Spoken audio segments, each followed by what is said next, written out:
ang pagwasak.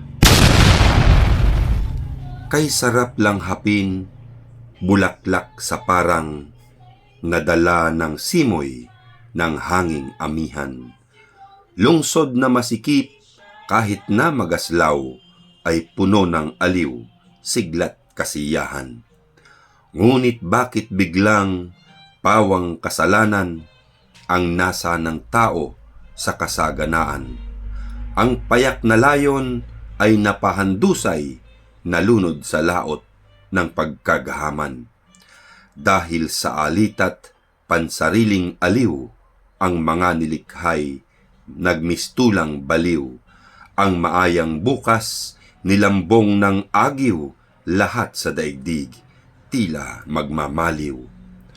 Ang magandang mundong pangako ng bukas ay naglalaho ng tila pahimakas.